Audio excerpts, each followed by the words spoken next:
Patience. How are you? Hi, Lynette. I'm great. How are you doing?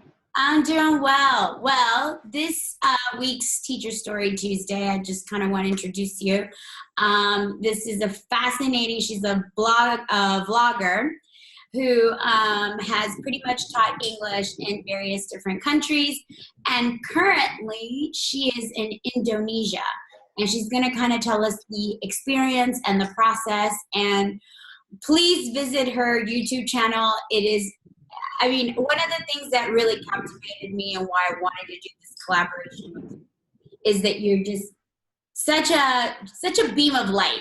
And I really admired that. And I loved how you chronicled your experiences, but they weren't curated. It just felt like such a real moment. So we'll go ahead and start with the questions if you don't mind. Thank you for that. No, Thanks. no problem. So, okay, originally, where are you from? So I was born in Togo, West Africa, but then my family moved to the US when I was 10 years old, and then I grew up there.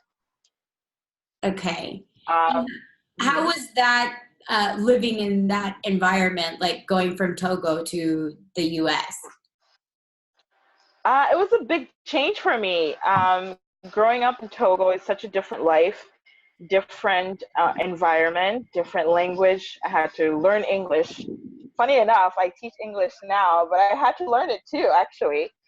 So I grew up in the U.S., which was made it a lot easier. I went to school, elementary school, high school, then I went to college in upstate New York, SUNY New Paltz, and I studied international relations and French, just to kind of brush up on my French. Although French is an official language in Togo, because I didn't grow up speaking it as much, I wanted to really be. Can you hear me? Yeah, I can hear you. You kind of froze. Luckily, it's a good face. Like you're like smiling. Oh, are you there? Okay, there you go. Are you there? We're back. Yeah. It's fine. Guys, this was going to be a bit shoddy, but that's because she's halfway across the world. I'm halfway across the world, so it is what it is. Don't worry. Keep going. Yeah, I apologize for my connection isn't very good. Don't worry about it. Anywho, Yeah. so, okay, so you wanted to be bilingual. Yeah, like I wanted to, because I studied international relations, it's really important that you have a second language. And I was like, I have a little bit of the French background, but I didn't speak it as strongly as I wanted to. So I wanted to really immerse myself with that language and that culture and really get that experience. So I added that on to my undergrad course. Okay, cool. So when did you choose to go to, I mean, you went from the States and then you ended up in French Guiana. How did that happen? Yeah. Okay, so funny story. I heard about the TAPIF program when I was in college. And because I study French, I studied abroad in France. And I had friends that were doing the same program. I've heard about all these other programs where you get to teach abroad. And I was like, that sounds great. I want to do something like that. And I want to also keep practicing my French. And what better way to do that than through the teaching assistantship program in France, TAPIF for short. So it's a program where it's through the French government, the French Ministry of Education, where Americans send in their application and then they're matched with a school district in France and its territories. So you have mainland France, then you have its territories in the Caribbean, and then French Guiana. So I was like, why not go to French Guiana? No one probably is going to apply to go there because you can choose, right? Like Peace Square, you can kind of give them sort of like a list of where you'd like to go in order of, like, I think you get three choices. The one where you're most likely to go, and then least likely, right? So I Right. put French Guiana, and lucky enough, they put me there. I was like so excited when I found out. It's a little corner of the world that not a lot of people know about. A lot of people think it's either Guinea, which is in West Africa, or Papua New Guinea or something. Right. So French Guiana, it's a small territory. It's not a lot of people.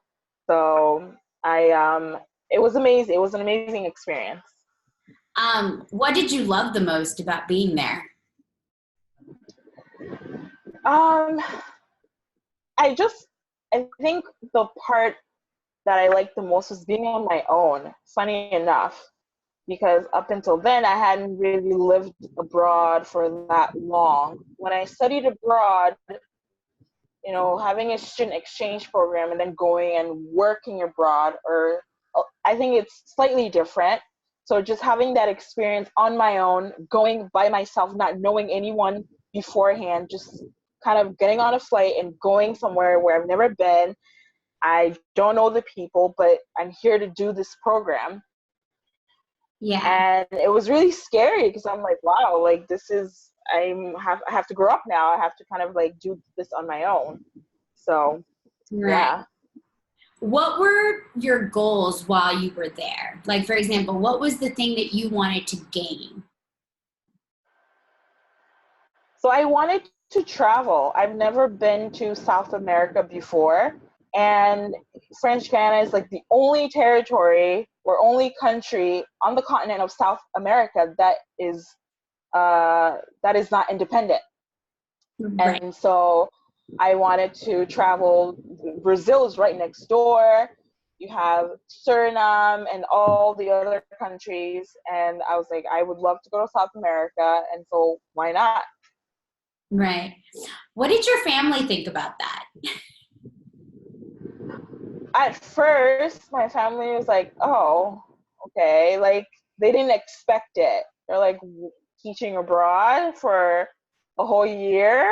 Okay. Like, are you gonna earn a lot of money? I'm like, it's okay. It's just, enough.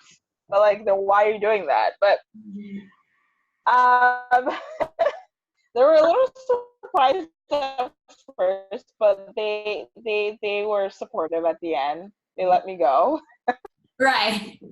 Well, I always ask people about that because it does make a difference in your experience if you have support from your family, regardless. Because it is Yeah. a very lonely Hmm. experience. People think, yeah, I mean, the pictures look great on Instagram, everything looks great, but it is being abroad away from so far away. I think that people forget that you need to feel like, even though they're not there, that you have something to kind of ground you back, you know? Yeah, for sure. And so I think that for example, I always talk about my experience with my family. And my mom, she immigrated from Panama. So she immigrated, went to another country, very similar to yours. And that was the thing that Hmm. and she's like, all the sacrifices I made to be in this country to give you an opportunity. And now you're going somewhere else, like where people, Yeah, the yeah, rate of unemployment is 25%. Are you kidding me? So, I mean, I understand, but you're right. At the end, it's like, yeah, you want to do something, you want to do it. So, but that's cool. Okay. yeah, yeah. I really, yeah, because, hmm Go ahead. No. I'm Sorry. sorry. Go No. ahead. You said I really. No, it was, yeah, I really wanted to travel and get the international experience. For me was the most important because after I graduated, I international relations, so I entered have to get that experience. So it made sense for me, at least. Right. No, yeah, definitely. And then after you did that, what gave you this, made you make this decision to join the Peace Corps? That's funny. So initially, I wasn't going to do Peace Corps because I thought 2 years was too long. When I me and my college advisor had a conversation about, you know, my future career and my potential and where I like to go. And she suggested that I do Peace Corps because of the international relations. I wanted to go into international development, more particularly in education, right? And she was like, you know, she had the opportunity to, but you know, it's a scary to send your child abroad for 2 years. They're gonna be living with the most minimum of, you know, amenities, and some countries can be dangerous and things like that. So I was like, you know, I want to just get 1 year. 1 year is good enough. Let me just do the TAPIF. They sound really similar, and then I'll just go to grad school afterwards. But when I was there, I really enjoyed that experience. And so when that was finishing up, I thought, okay, maybe I should also do Peace Corps. Why not? Yeah. So I actually applied while I was there before leaving French Guiana is when I applied for the Peace Corps. Okay. And then when you applied, so you were already there and you applied there. So what is the process? Because I heard a little, but I'm not exactly sure what is the process of the Peace Corps. Like, I know it's very strenuous, but are you there? Yeah, but luckily now they're making it a lot easier. Yeah. Really? Okay. Cool. So how did you, so what's the process that people can expect? Yeah, so everything is done online. You just go to the website and they make it. What's the process of the Peace Corps? So the application is done online and it's really easy. When you go on the website, they will show you all the countries where Peace Corps sends its volunteers. They have sectors, right? So they have education, agriculture, health, and youth and development. So in the application, they will ask you what sector and where you would like to go. So you can say anywhere, whatever sector. I think I picked education, but I said anywhere. Okay. So you fill out the information. There's a couple of essay questions, and it can all be done in one sitting. So I did that. I sent that in. The whole process takes about 6 to 9 months, depending. And when I sent my application, I actually heard back right away. And so you hear that you're being considered for one country post for this sector. And then after that, they will send you your official invitation. Okay. Right? Then once you accept your invitation to serve, that's when the real process starts, if that makes sense. Okay. So between applying and getting the invitation, it could be between a month or 3 months, depending. Gotcha. So I heard back within a month or like a month and a half is when I heard back that I was being considered for Indonesia. Okay, gotcha. So what was your first reaction when you got Indonesia? What was the, like? I was happy because I've never been to Asia, right? So, because I was like, I did Europe, I did, South America. Okay, so now let's go to Asia. Yeah. I really wanted to continue traveling, and it would have been a completely different experience. I'd have to learn a different language, live in a different environment. You have to live with a host family here. So it was really different than my experience in French Guiana. So I was really excited. Good. So, for example, I right now we're filming this and it's Ramadan. Yes. It's a Muslim country. How you incorporated yourself in a way, even though you're not Muslim, correct? Yes. In a culture that practices a different religion, like how have you adapted? Well, at first, I had a big culture shock when I first arrived because it's a tropical, hot and humid country. But then, the religion requires that people dress conservatively. Right. So in my American brain, where it's summer, so you wear shorts and tank tops and, easy breezy, it was that aspect of it was really hard for me because I'm like, oh, it's so hot. The heat, the humidity when we first got here, oh boy. But other than that, like, the people are really friendly. There are other religions here that are practiced. It's not just Islam. There are Christian minorities, and Hinduism is here as well. So it whatever you identify with, you can find, your group, but majority Muslim. So me coming from the US, having just recently been in French Guiana, where it's just as hot there, but I didn't have the same dress code. Right. That was an adjustment. But Peace Corps is really good at letting people know beforehand, this is what is required. This is what the culture is here. So they definitely told us. It's not like we just got here and you're like, oh, you have to go shopping for new clothes. We were definitely well prepared before we got to the country. Right. Good. So there was like some sort of orientation in a way, like that way you didn't feel like a fish out of water kind of thing.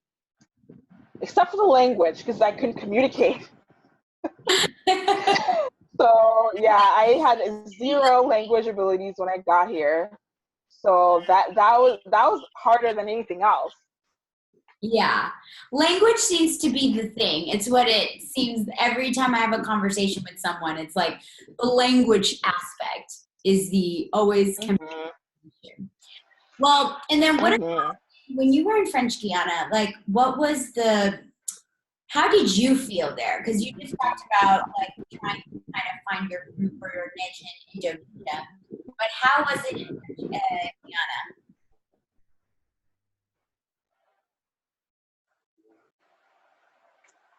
In French.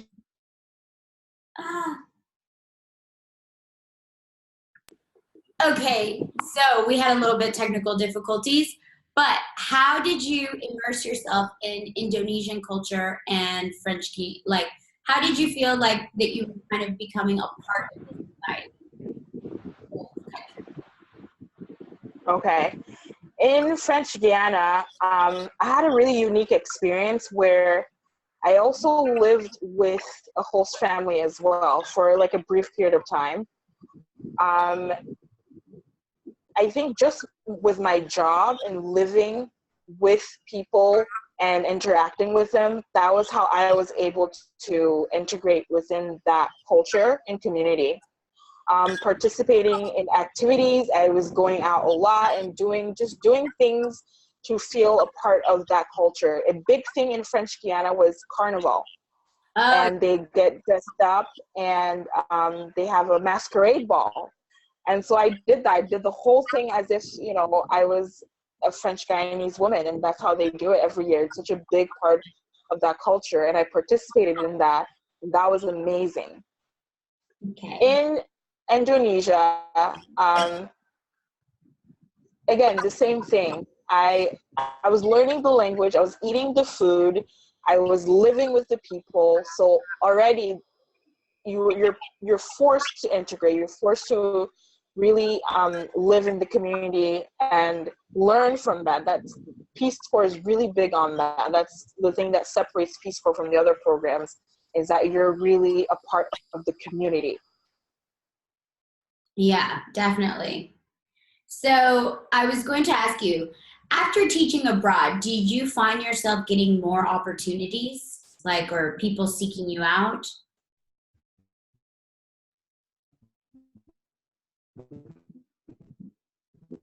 Oh no, the internet. As Patience was telling me that this has been one of the main struggles, like trying to connect with people has been really difficult.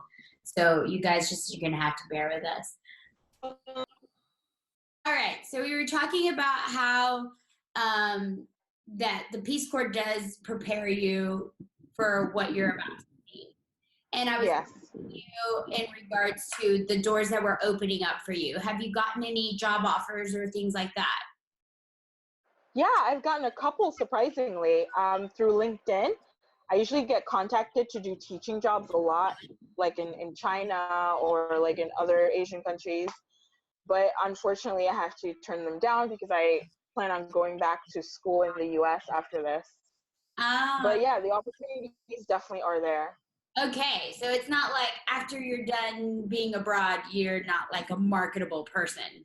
You feel like you Right. Oh yeah, it's definitely helped a lot. okay.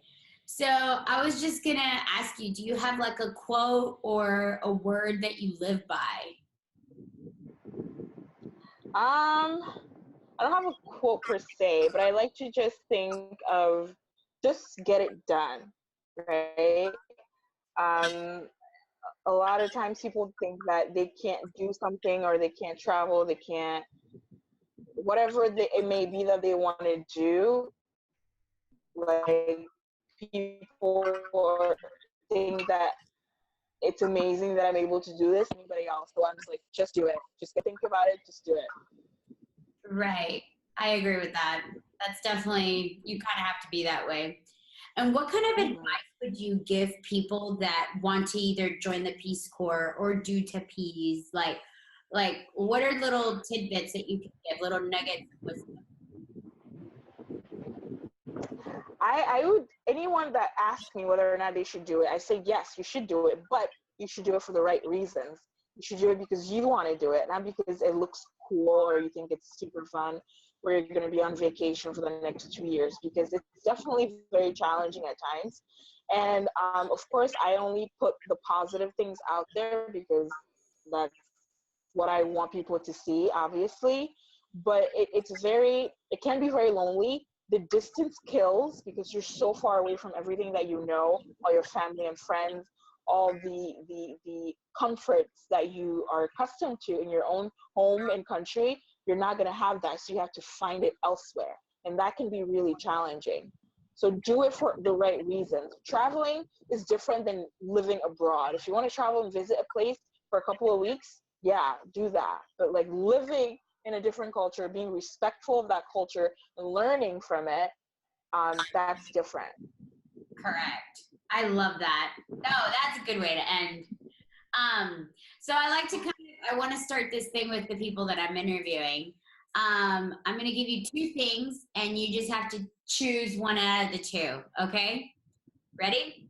Okay. Yes. Or Ocean. I'm a Pisces. oh, okay. That makes more sense. All right. Mets or Yankees? Yankees, because I'm from New York State. Good. Hostels or hotels? Surprisingly, hotels, because I've been in hostels, so I know what that's like. So now I want to upgrade and like maybe even if it's a 2 3 star hotel, I would prefer a hotel. Yeah, gotcha. I should add Airbnb too, because that's like a whole new experience as well. Um, Yeah, yeah. I haven't tried it yet, surprisingly, but yeah. Airbnb is the way to go. I love it. Okay. Uh, Okay. yeah, backpack or suitcase?